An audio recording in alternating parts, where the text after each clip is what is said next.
Accidentes, no castigos. En este mismo tiempo estaban allí algunos que le contaban acerca de los Galileos, cuya sangre Pilato había mezclado con los sacrificios de ellos. Respondiendo Jesús les dijo: ¿Pensáis que estos Galileos, porque padecieron tales cosas, eran más pecadores que todos los Galileos? Os digo, no. Antes, si no os arrepentís, todos pereceréis igualmente. O aquellos 18 sobre los cuales cayó la torre en Siloé y los mató, ¿pensáis que eran más culpables que todos los hombres que habitan en Jerusalén? Os digo, no. Antes, si no os arrepentís, todos pereceréis igualmente. Lucas 13, 1-5. El año de 1861 será notorio entre sus compañeros por ser un año marcado por calamidades. Justo en la época cuando el hombre sale a recibir el fruto de sus labores, cuando la cosecha de la tierra está madura y los graneros comienzan a reventar, llenos de trigo nuevo, la muerte también, ese poderoso segador, ha salido para cortar su propia cosecha. Gavillas completas han sido recogidas en su granero, la tumba. Terribles han sido los lamentos que conforman el himno de cosecha de la muerte. Al leer los periódicos estas últimas 2 semanas, aún la persona más impasible ha experimentado sentimientos muy dolorosos. No solamente han ocurrido catástrofes tan alarmantes que se hiela la sangre al recordarlas, sino que también las columnas de los periódicos han sido dedicadas a ciertas calamidades de un menor grado de horror, pero que sumadas todas son suficientes para llenar de terror la mente por la cantidad tremenda de muertes inesperadas que recientemente han correspondido a los hijos de los hombres. No solamente hemos tenido un accidente cada día de la semana, sino hasta 2 y 3.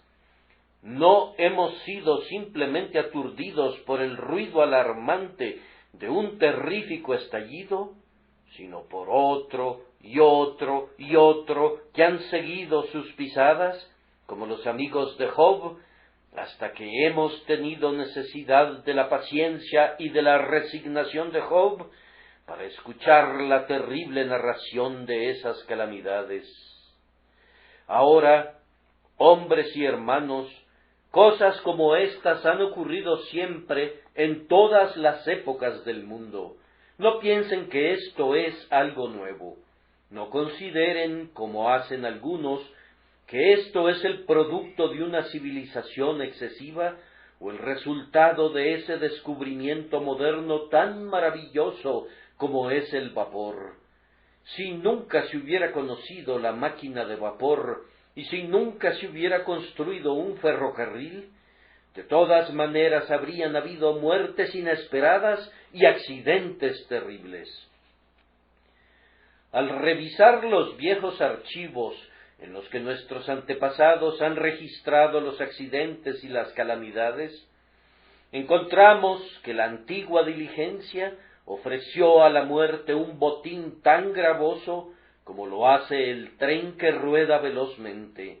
Habían entonces tantas puertas para el Hades como las hay ahora, caminos tan empinados y escarpados que conducían a la muerte, que eran transitados por una muchedumbre tan vasta como en nuestra época. ¿Acaso dudan de eso? Les pido que vayamos al capítulo 13 de Lucas.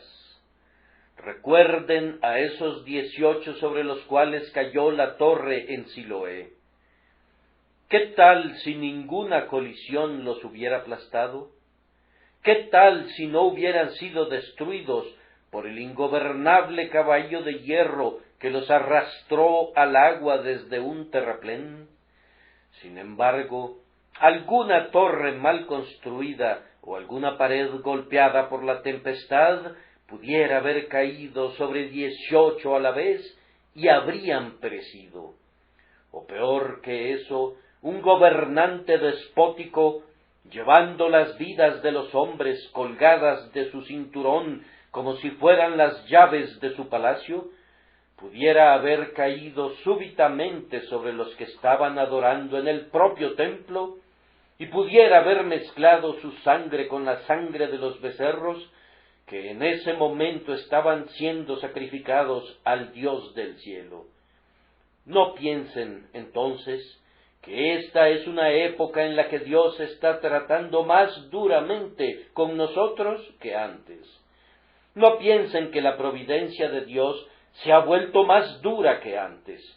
Siempre ha habido muertes inesperadas y siempre las habrá. Siempre ha habido estaciones en las que los lobos de la muerte han cazado en manadas hambrientas y probablemente hasta el fin de esta dispensación, el último enemigo tendrá sus festivales periódicos y colmará a los gusanos con carne humana. Por tanto, no estén abatidos por las muertes inesperadas, ni tampoco estén turbados por estas calamidades. Continúen con sus actividades normales, y si sus llamados los llevan a cruzar el campo de la propia muerte, háganlo, y háganlo valerosamente. Dios no ha soltado las riendas del mundo, no ha quitado su mano del timón del gran barco todavía. En él, en todas partes tiene imperio, y todas las cosas sirven a su poderío. Cada acto suyo es pura bendición, su camino es luz sin mancha. Solo aprendan a confiar en él, y no tendrán ningún temor a la muerte inesperada. Gozará él de bienestar, y su descendencia heredará la tierra. El tema particular de esta mañana, sin embargo, es este: el uso que debemos encontrar para estos terribles textos que Dios está escribiendo con letras mayúsculas en la historia del mundo. Dios ha hablado una vez, sí, 2 veces, que no se diga que el hombre no prestó atención. Hemos visto un vislumbre del poder de Dios, hemos contemplado algo de la rapidez con que Él puede destruir a nuestros conciudadanos. Prestad atención al castigo y a quien lo establece, y al prestar atención hagamos 2 cosas. Primero, no seamos tan insensatos como para sacar la conclusión a la que llegan las personas supersticiosas e ignorantes, esa conclusión que está sugerida en el texto, es decir, que quienes son destruidos por medio de accidentes son pecadores que están por encima de todos los pecadores que habitan en el lugar. Y en segundo lugar, lleguemos a la conclusión apropiada y correcta. Hagamos un uso práctico de todos estos eventos para nuestra propia mejora personal. Escuchemos la voz del Salvador que dice: no, si no os arrepentís, todos pereceréis igualmente. Primero, entonces, tengamos mucho cuidado de no sacar una conclusión apresurada e irreflexiva acerca de estos terribles accidentes, que quienes los sufren por culpa de sus pecados. Se ha dicho de la manera más absurda que quienes viajan en el primer día de la semana y tienen un accidente, deben considerar ese accidente como un juicio de Dios sobre ellos, debido a que están violando el día de adoración del cristiano. Se ha dicho, aún por parte de ministros piadosos, que esta última colisión deplorable de los trenes debe considerarse una visitación notable y sumamente maravillosa de la ira de Dios en contra de esos infelices que por casualidad se encontraban en el túnel Clayton.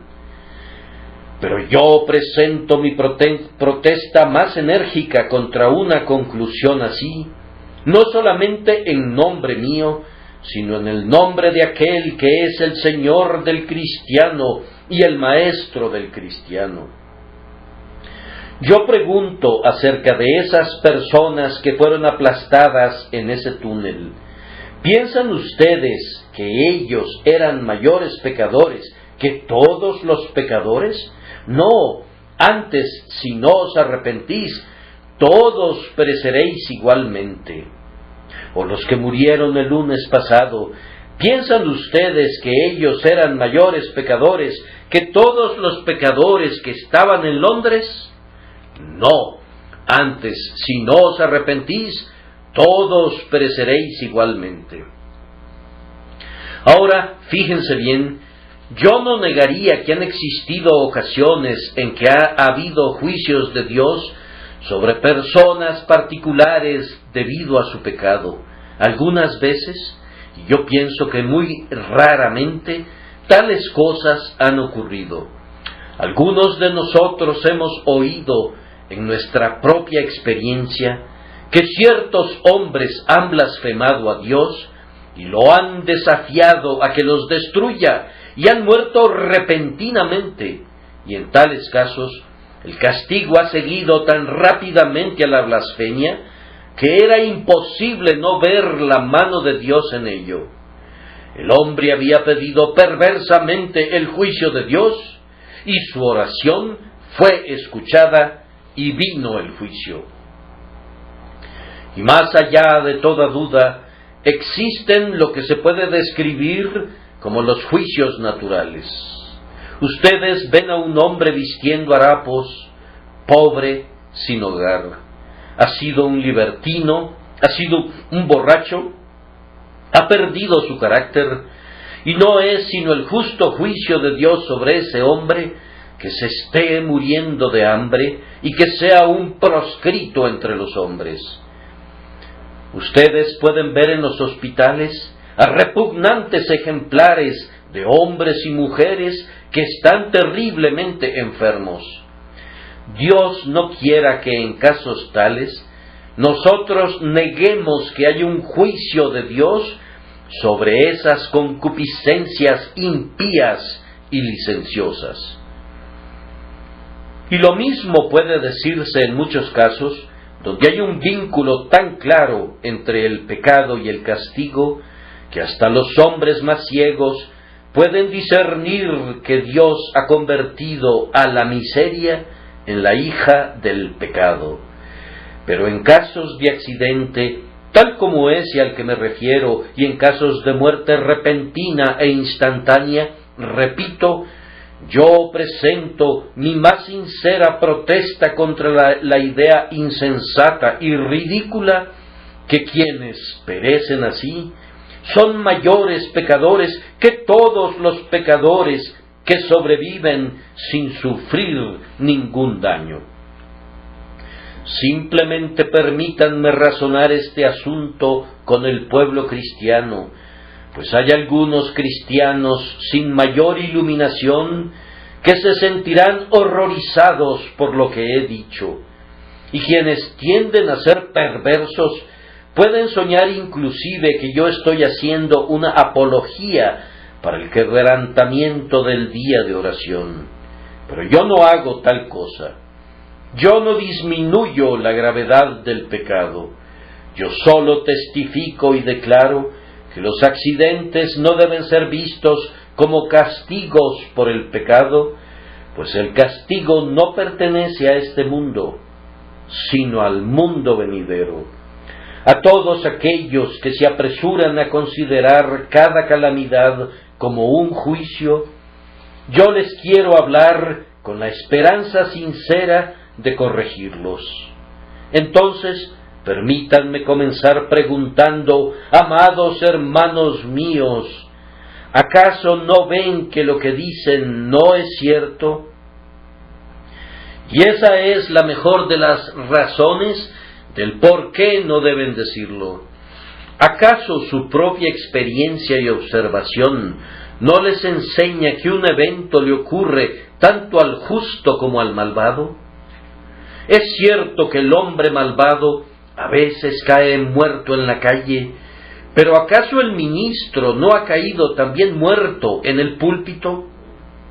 Es cierto que un yate de placer, en el que los hombres buscaban su propia felicidad un día domingo, se ha hundido precipitadamente.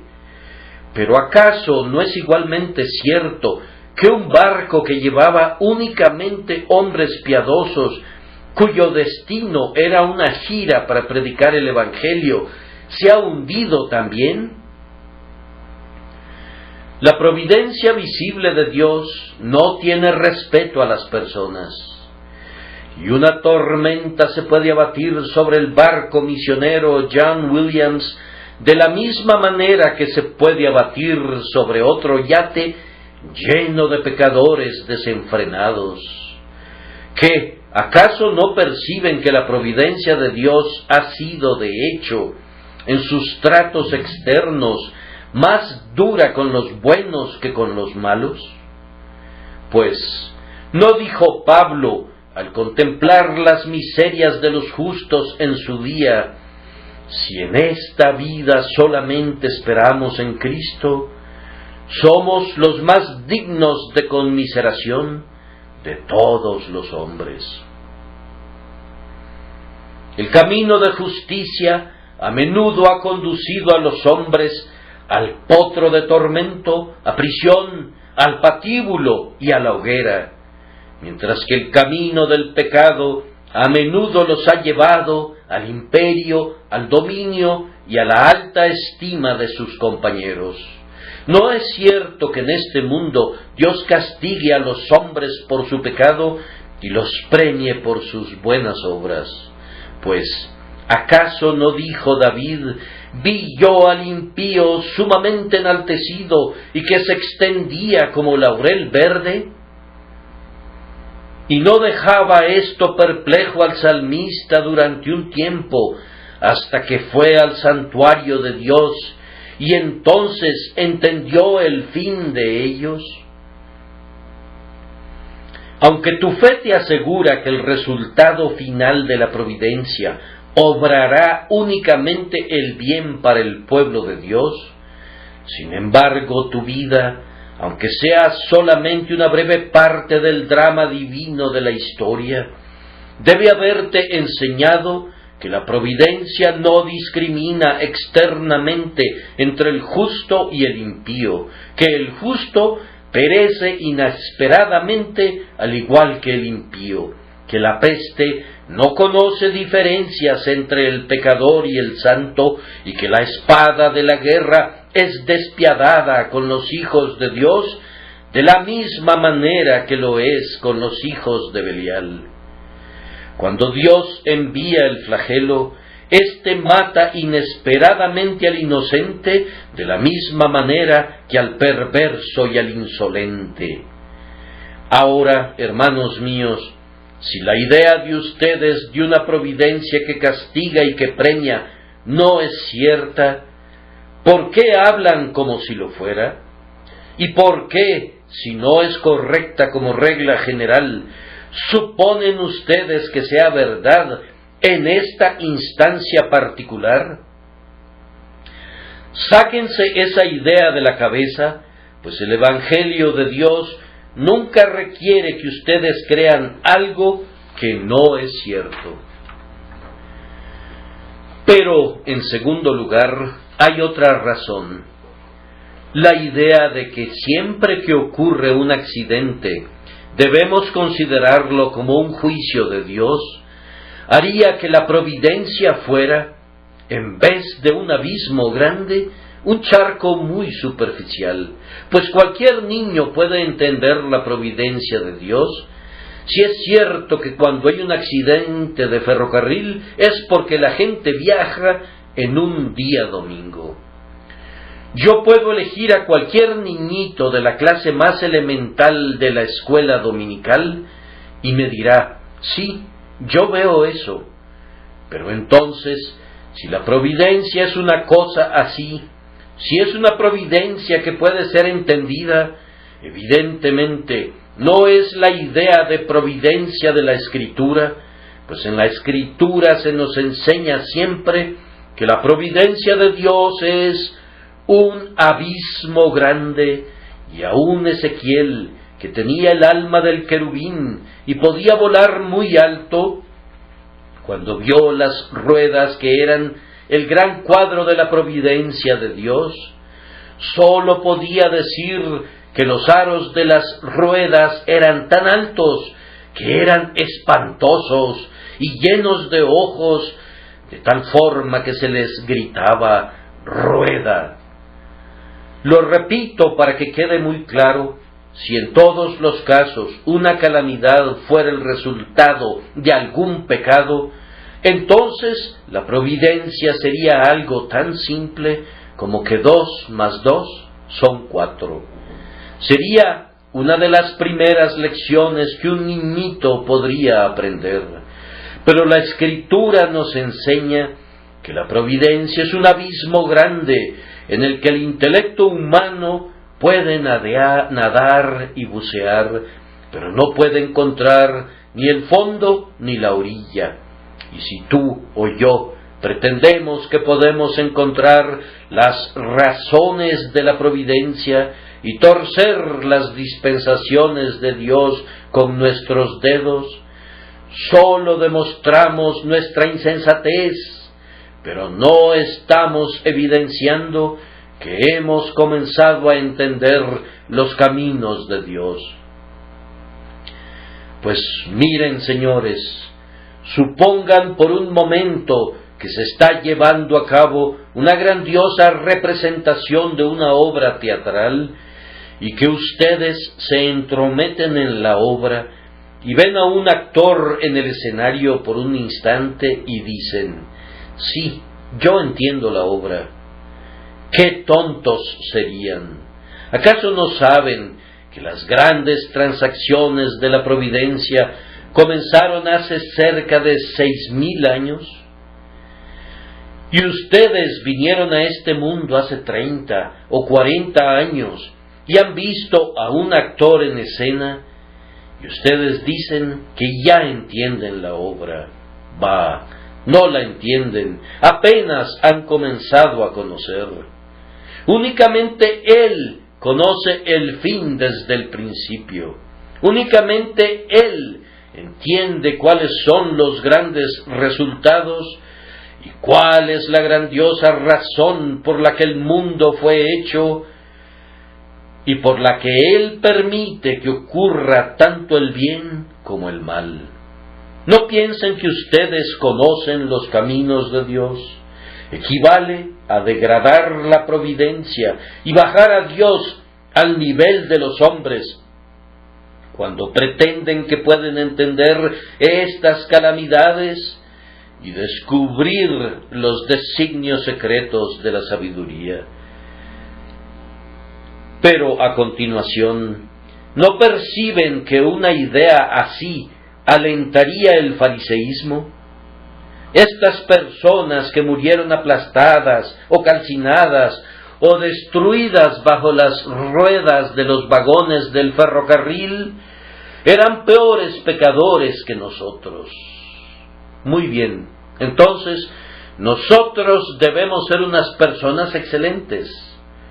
¡Qué excelentes ejemplos de virtud! Nosotros no hacemos las cosas que ellos hacen y por tanto Dios nos facilita todas las cosas.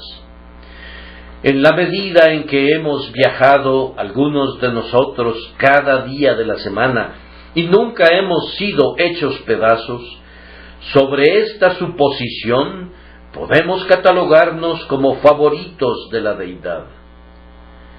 Y entonces, ¿no ven, hermanos, que nuestra seguridad sería un argumento para hacernos cristianos? Que hayamos viajado en un tren con seguridad sería un argumento que somos regenerados, pero yo nunca he leído en las Escrituras. Nosotros sabemos que hemos pasado de muerte a vida porque hemos viajado de Londres a Brighton sin ningún problema 2 veces al día. Nunca he encontrado ningún versículo que se parezca a esto. Y sin embargo, si fuera cierto que los peores pecadores sufren los accidentes, se derivaría como un opuesto natural a esa proposición que quienes no sufren accidentes deben ser personas muy buenas. ¿Y qué nociones farisaicas engendramos y nutrimos de esta manera? Pero yo no puedo tolerar esta insensatez ni por un instante.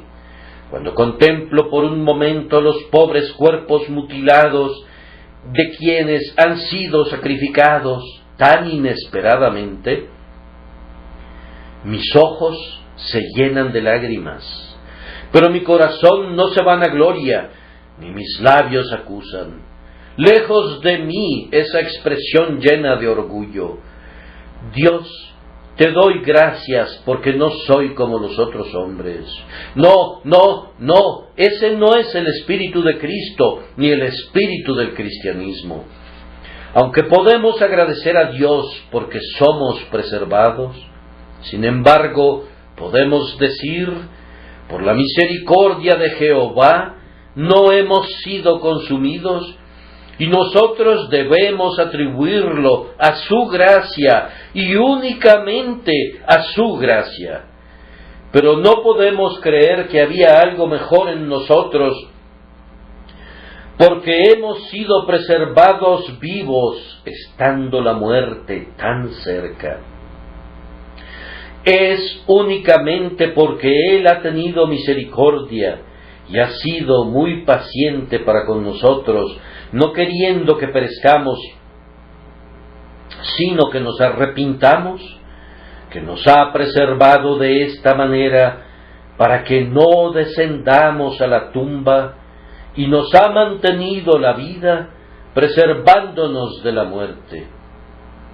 Y luego, permítanme comentar que la suposición contra la cual estoy contendiendo seriamente es muy cruel y dura, pues si este fuera el caso, que todas las personas que así se encuentran con la muerte de una manera extraordinaria y terrible son mayores pecadores que los demás, ¿no sería un golpe aplastante para los afligidos sobrevivientes, y no es poco generoso de nuestra parte consentir en esa idea, a menos que seamos forzados a aceptarla como una terrible verdad por razones que no pueden responderse? Ahora yo los reto a que la susurren al oído de la viuda. Vayan a su casa y díganle, su esposo era peor pecador que el resto de los hombres, por eso murió. No poseen la suficiente brutalidad para eso. Un pequeño niño inconsciente que nunca había pecado, aunque sin duda un heredero de la caída de Adán, es encontrado aplastado en medio de los escombros del accidente. Ahora piensen por un momento, ¿cuál sería la infame consecuencia de la suposición que quienes perecieron eran peores que los otros? Tendrían que suponer que este niño inconsciente era peor pecador que muchos que habitan en las guaridas de la infamia y cuyas vidas son todavía respetadas. ¿Acaso no perciben que la cosa es radicalmente falsa?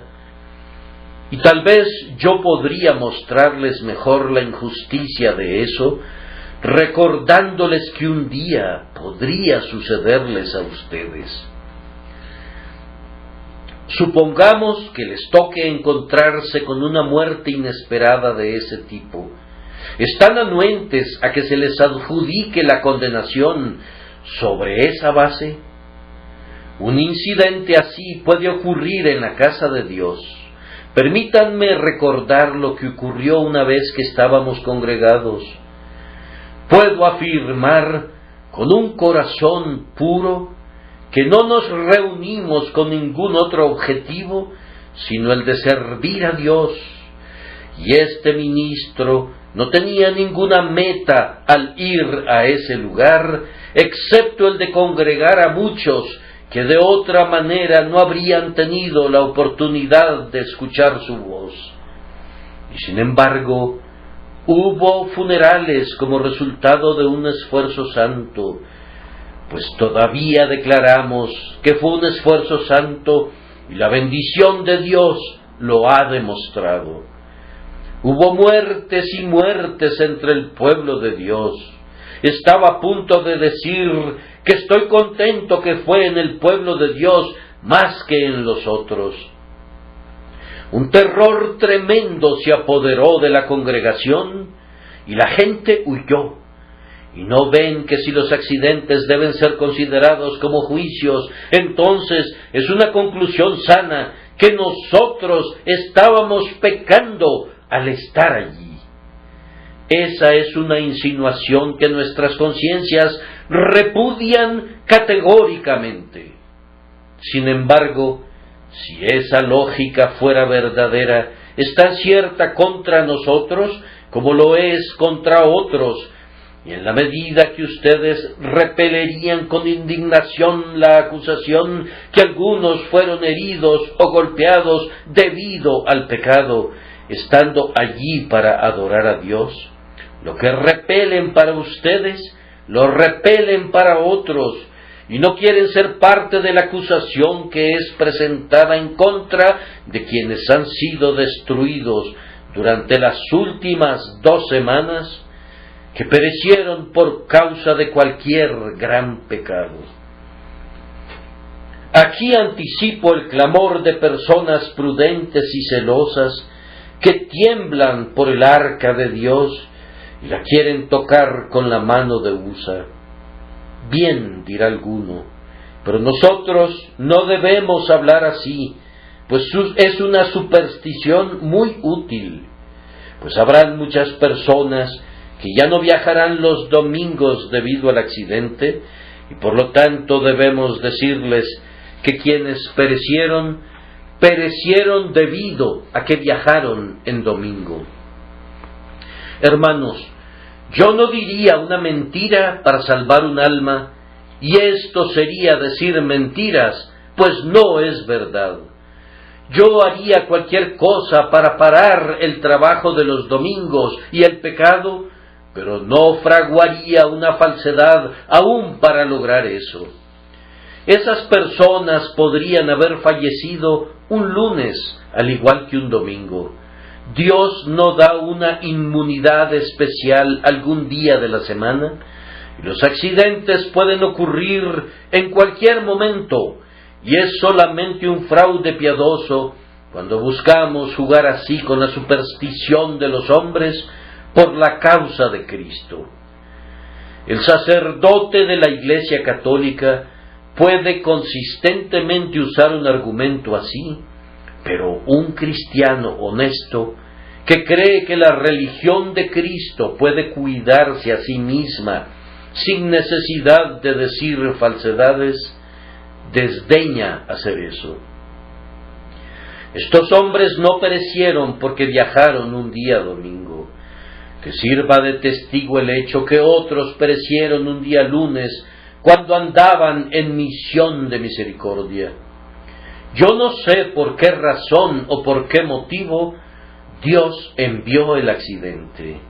Dios no quiera que nosotros ofrezcamos nuestra propia razón cuando Dios no nos ha dado su razón, pero no nos es permitido convertir la superstición de los hombres en un instrumento para hacer avanzar la gloria de Dios. Ustedes saben que entre los protestantes existen muchos fanatismos papales. Conozco a personas que aprueban el bautismo infantil argumentando, bien, no hace ningún daño, y hay muy buenas intenciones en él, y puede hacer mucho bien, y aún la confirmación puede resultar de bendición para algunas personas, y por lo tanto no hablemos en contra de eso. A mí no me concierne si este tema hace daño o no. Todo lo que me importa es si es correcto, si es escritural, si es verdadero, y si la verdad perjudica, que es una suposición que no podemos aceptar de ninguna manera, ese perjuicio no estará a nuestra puerta. No tenemos otro deber que decir la verdad, aunque los cielos se caigan. Lo repito otra vez, que cualquier avance del Evangelio que se deba a la superstición de los hombres es un avance falso, y muy pronto se volverá en contra de las personas que usan esa arma no consagrada. Nosotros tenemos una religión que apela al juicio del hombre y al sentido común, y cuando no podemos avanzar con eso, yo no acepto que debamos proseguir utilizando otros métodos. Y hermanos, si hay alguna persona que quiere endurecer su corazón y decir, pues bien, yo estoy tan seguro en un día como en cualquier otro, lo que es muy cierto, yo debo responderle, el pecado de que hagas tal uso como el que haces de una verdad, debe yacer a tu puerta, no a la mía. Pero si yo pudiera evitar que violes el día de descanso del cristiano, poniéndote enfrente una hipótesis supersticiosa, no lo haría, pues me parece que aunque te logre mantener alejado de ese pecado por un poco tiempo, muy pronto te volverías demasiado inteligente para ser engañado por mí, y luego me llegarías a considerar como un sacerdote que ha jugado con tus temores en lugar de apelar a tu juicio. Oh, ya es tiempo que sepamos que nuestro cristianismo no es una cosa débil y temblorosa que apela a los pequeños temores supersticiosos de mentes ignorantes y tenebrosas. Es algo valiente, que ama la luz y que no necesita de fraudes santificados para su defensa. Sí, crítico, enfoca tu linterna hacia nosotros y que brille en nuestros propios ojos. Nosotros no tenemos miedo. La verdad es poderosa y puede prevalecer, y si no puede prevalecer a la luz del día, no tenemos ningún deseo que el sol se ponga para darle una oportunidad. Yo creo que ha brotado mucha infidelidad del muy natural deseo de algunos cristianos de aprovecharse de errores comunes. Oh, han dicho, este error popular es muy bueno, mantiene a la gente en la posición correcta, vamos a perpetuar este error, pues evidentemente hace mucho bien. Y luego, cuando el error ha sido descubierto, los infieles han dicho, oh, ahora vean que estos cristianos han sido descubiertos en sus estratagemas. No tengamos ningún truco, hermanos. No les hablemos a los hombres como si fueran niños que pueden ser amedrentados por historias de fantasmas y de brujas. El hecho es que este no es el tiempo de retribución, y es peor que inútil que nosotros enseñemos que lo es. Y ahora, por último, y ya voy a pasar a otro punto, ¿acaso no perciben que esta suposición, que no es cristiana ni escritural, que cuando los hombres se encuentran inesperadamente con la muerte, es resultado del pecado, roba al cristiano uno de sus argumentos más nobles para la inmortalidad del alma? Hermanos, nosotros afirmamos diariamente, con la Escritura como nuestra garantía, que Dios es justo, y en la medida que Él es justo, debe castigar el pecado y premiar al justo. Manifiestamente Él no lo hace en este mundo. Un mismo evento les ocurre a ambos. El hombre justo es pobre al igual que el malvado y muere repentinamente al igual que el mayor réprobo. Muy bien, entonces, la conclusión es natural y clara, que debe haber un mundo a continuación en el que estas cosas serán enderezadas. Si hay un Dios, Él debe ser justo, y si Él es justo, Él debe castigar el pecado, y puesto que no lo hace en este mundo, debe haber otro estado en el que los hombres recibirán la debida recompensa por sus obras. Y los que han sembrado para la carne, de la carne cosecharán corrupción, mientras que quienes han sembrado para el Espíritu, del Espíritu cosecharán vida eterna. Si hacen de este mundo el lugar de cosechar, le habrán quitado el aguijón al pecado. Oh, dice el pecador, si las aflicciones que el hombre soporta aquí es todo el castigo que tendrá, ¿vamos a pecar con voracidad? Tú respóndeles, no, este no es el mundo de castigo, sino el mundo de prueba. No es la corte de justicia, sino la tierra de misericordia. No es la prisión de terror, sino la casa de paciencia. Y les has abierto ante sus ojos las puertas del futuro, has puesto el trono del juicio ante sus ojos, les has recordado, venid benditos, y apartaos de mí, malditos. Así tienes un fundamento más razonable y por supuesto más escritural para apelar a sus conciencias y a sus corazones. He hablado con miras a sofocar, en la medida de lo posible, la idea que está muy propagada entre los impíos, que nosotros como cristianos sostenemos que cada calamidad es un juicio. No es así.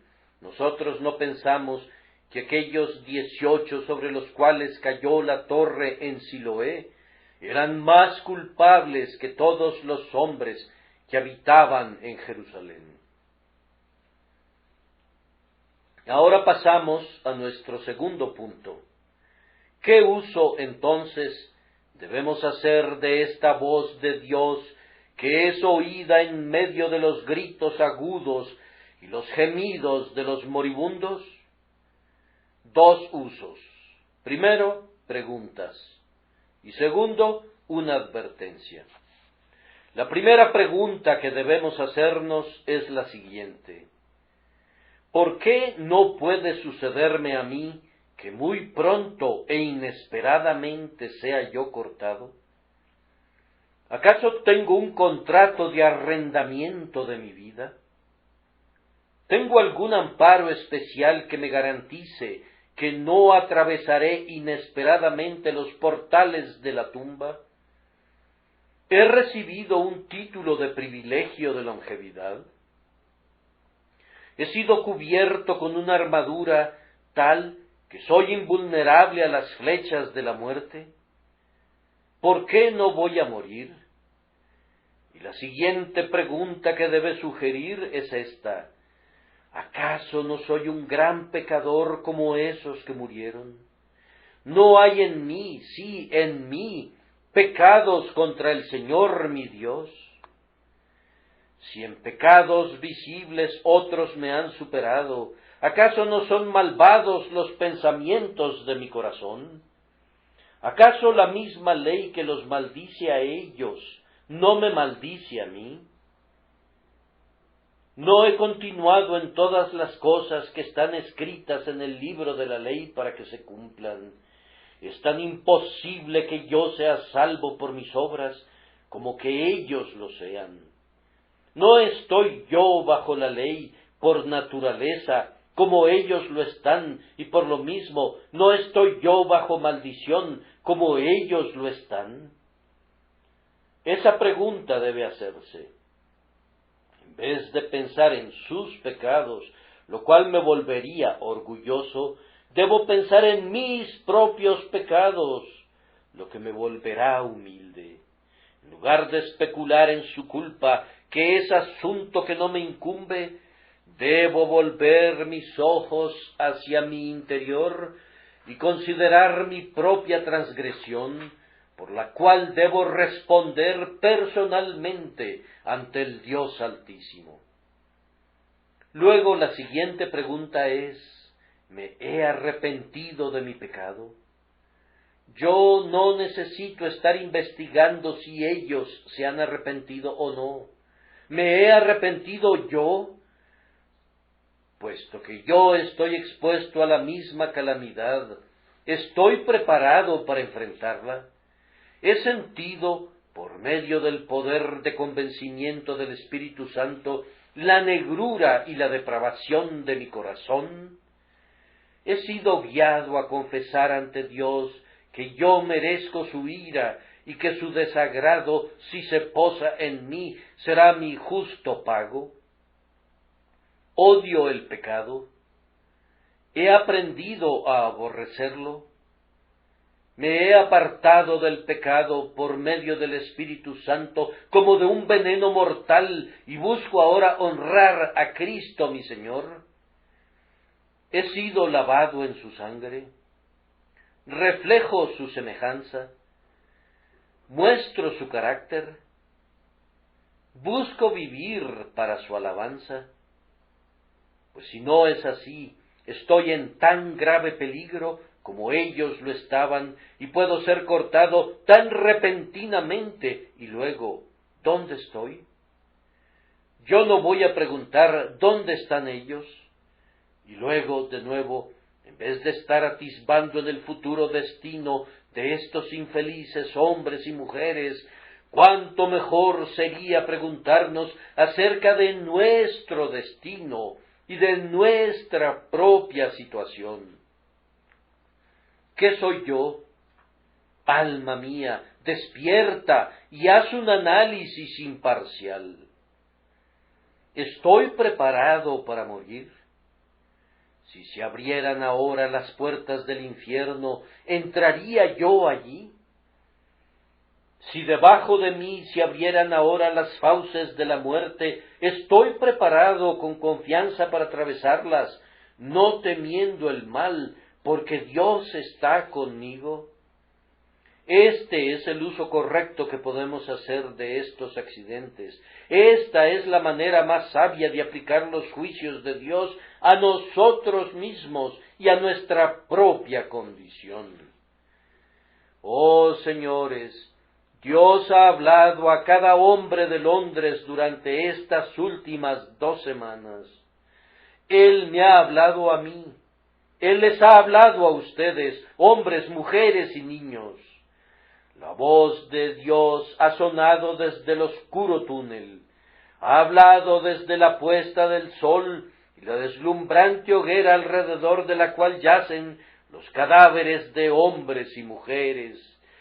Y Él les ha dicho: por tanto, también vosotros estad preparados, porque el Hijo del Hombre vendrá a la hora que no pensáis. Esto está dirigido a ustedes, que yo espero que los lleve a preguntarse: ¿estoy preparado? ¿Estoy listo? ¿Estoy dispuesto a enfrentar a mi juez y escuchar la sentencia pronunciada sobre mi alma? Cuando hayamos usado la voz de Dios para preguntarnos de esta manera, permítanme recordarles que debemos usarla también como una advertencia. Todos pereceréis igualmente. No, dirá alguien, no igualmente. No todos seremos aplastados. Muchos de nosotros moriremos en nuestras camas. No todos moriremos quemados. Muchos de nosotros cerraremos tranquilamente nuestros ojos. Ay, pero el texto dice: todos pereceréis igualmente. Y déjenme recordarles que algunos de ustedes pueden perecer de una manera idéntica. No tienen ninguna razón para creer que ustedes no pueden ser cortados inesperadamente mientras caminan por las calles. Pueden caerse muertos mientras comen. ¿Cuántos no han perecido con el báculo de vida en sus manos? Estarán en su cama, y su cama súbitamente se convertirá en su tumba. Ustedes podrán ser fuertes, sanos, robustos, y ya sea por un accidente o porque se detiene la circulación de su sangre, serán llevados rápidamente ante su Dios. Oh, que la muerte inesperada sea para ustedes gloria súbita.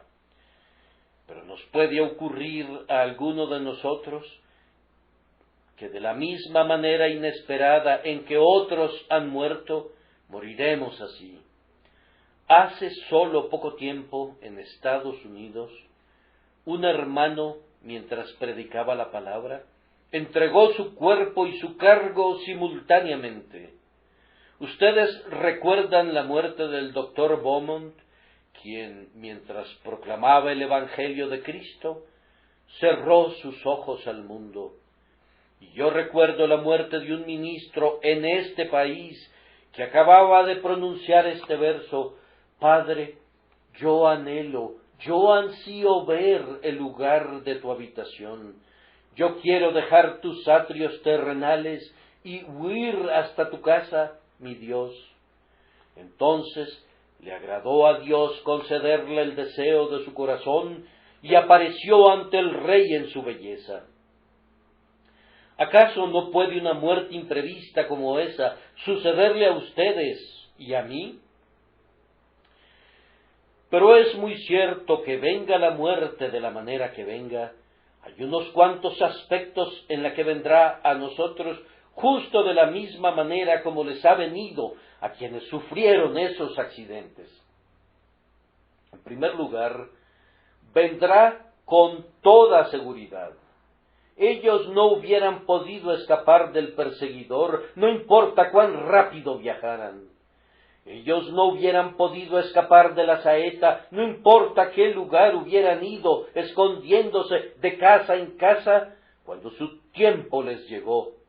Y nosotros pereceremos así, con la misma seguridad, tan ciertamente como la muerte ha puesto su sello sobre los cadáveres que ahora están cubiertos de tierra, con la misma certeza pondrá su sello sobre nosotros, a menos que el Señor venga antes, pues está establecido para los hombres que mueran una sola vez, y después de esto el juicio. No hay exoneración en este camino, no hay escape por ningún atajo para ningún individuo, no hay ningún puente sobre este río, no hay ningún transbordador en el que podamos atravesar este Jordán sin mojarnos los pies. A tus gélidas profundidades, oh río, cada uno de nosotros debe descender. En tu fría corriente nuestra sangre debe congelarse, y debajo de tus olas espumosas debe hundirse nuestra cabeza. Nosotros también debemos morir con certeza. Trillado, dices tú, y lleno de lugares comunes. La muerte es un lugar común, pero sólo nos ocurre una vez. Que Dios nos conceda que esa única vez que moriremos pueda estar perpetuamente en nuestras mentes hasta que muramos diariamente y no nos resulte un trabajo difícil morir al final. Bien, entonces, como la muerte les llega a ellos y a nosotros con certeza, así vendrá tanto a ellos como a nosotros, poderosa e irresistiblemente. Cuando la muerte los sorprendió, ¿qué ayuda tuvieron entonces? Una casita de cartón de un niño no hubiera podido ser aplastada más fácilmente que estos pesados vagones. ¿Qué podían hacer para ayudarse unos a otros? Ellos iban sentados unos junto a otros, platicando, cuando se escuchó un grito, y antes de que se hubiera gritado una segunda vez, Ellos fueron aplastados y destrozados. El esposo trata de rescatar de los escombros a su esposa, pero pesadas planchas de madera han cubierto su cuerpo. Al fin, sólo puede encontrar su pobre cabeza, y ella está muerta. Y él se sienta junto a ella, embargado por la tristeza, y pone su mano en su rostro hasta que se torna frío como una piedra. Y aunque ha visto a uno y a otro que han sido rescatados con los huesos rotos de en medio de la masa de escombros, él tiene que dejar el cuerpo de su esposa allí. Ay, sus hijos han quedado sin madre y él ha perdido a la compañera de su corazón. Ellos no pudieron resistir. Ellos hubieran podido hacer lo que quisieran, pero tan pronto llegó el momento, siguieron adelante y el resultado fue la muerte o huesos rotos. Lo mismo sucederá con ustedes y conmigo. Pueden sobornar al médico con los honorarios más altos, pero él no podría poner sangre fresca en sus venas. Pueden pagarle grandes cantidades de oro, pero él no podría lograr que el pulso diera otro latido. Muerte, irresistible conquistadora de hombres, no hay nadie que pueda prevalecer contra ti. Tu palabra es ley, tu voluntad es destino. Así vendrá a nosotros como les llegó a ellos. Vendrá con poder y ninguno de nosotros podrá resistirla. Cuando les llegó a ellos, vino instantáneamente, sin aceptar demoras. Así vendrá a nosotros. Podríamos tener un aviso más anticipado que ellos, pero cuando llegue la hora, no habrá forma de posponerla. Encoge tus pies en la cama, oh patriarca, pues debes morir y no vas a vivir. Dale el último beso a tu esposa, veterano soldado de la cruz. Pon tus manos sobre la cabeza de tus hijos y dales la bendición del moribundo, pues todas tus oraciones no pueden alargar tu vida y todas tus lágrimas no pueden agregar ni una gota al pozo seco de tu ser. Tú debes irte, el Señor manda por ti y Él no soporta demoras. No, aunque tu familia esté dispuesta a sacrificar sus vidas para comprarte una hora de tregua, no puede ser. Aunque una nación sea un holocausto, un sacrificio voluntario para darle a su soberano otra semana adicional a su reino, no se puede lograr. Aunque la congregación completa consienta voluntariamente en recorrer las oscuras bóvedas de la tumba para salvar la vida de su pastor por otro año, no se puede alcanzar. La muerte no acepta demoras, el tiempo ha llegado, el reloj ha sonado, la arena se ha consumido, y tan ciertamente como ellos murieron cuando les llegó su tiempo, en el campo inesperadamente, así de cierto debemos morir nosotros. Y luego, nuevamente, recordemos que la muerte nos llegará a nosotros como los llegó a ellos, con terrores, no con el estallido de maderas rotas, tal vez, no con la oscuridad del túnel, no con el humo y el vapor, no con los gritos de las mujeres y los gemidos de los moribundos, pero sin embargo, con terrores, pues encontrarse con la muerte donde sea, si no estamos en Cristo, y si la vara y el cayado del pastor no nos infunden aliento, debe ser una cosa terrible y tremenda. Sí, oh pecador, con suaves almohadas bajo tu cabeza, y el brazo tierno de tu esposa para sostenerte, y una dulce mano para limpiar tu sudor frío, en tu cuerpo encontrarás que es un trabajo terrible enfrentar al monstruo, y sentir su aguijón, y entrar en sus espantosos dominios. Es un trabajo terrible en cualquier momento, bajo las mejores y más propicias circunstancias, que un hombre muera sin preparación. Y ahora quisiera enviarles de regreso a casa con un pensamiento que quede grabado en su memoria. Nosotros somos criaturas moribundas, no criaturas vivientes, y pronto nos habremos ido.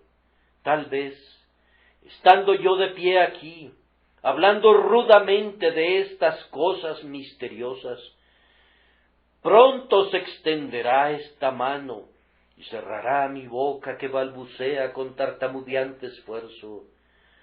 Poder supremo, oh Rey eterno, ven cuando quieras, pero nunca vengas en una hora desperdiciada, que me encuentres en elevada meditación, cantando himnos a mi grandioso Creador, haciendo obras de misericordia a los pobres y a los necesitados, o cargando en mis brazos a los pobres y a los necesitados del rebaño, o solazando al desconsolado, o tocando el sonido de la trompeta del Evangelio a los oídos de las almas sordas que están pereciendo.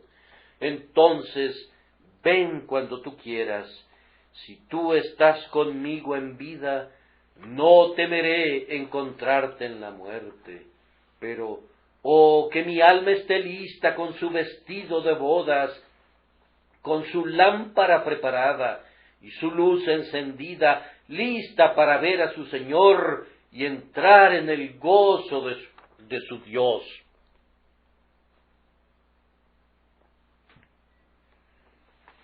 Almas, ustedes conocen el camino de salvación, lo han escuchado a menudo, pero óiganlo de nuevo.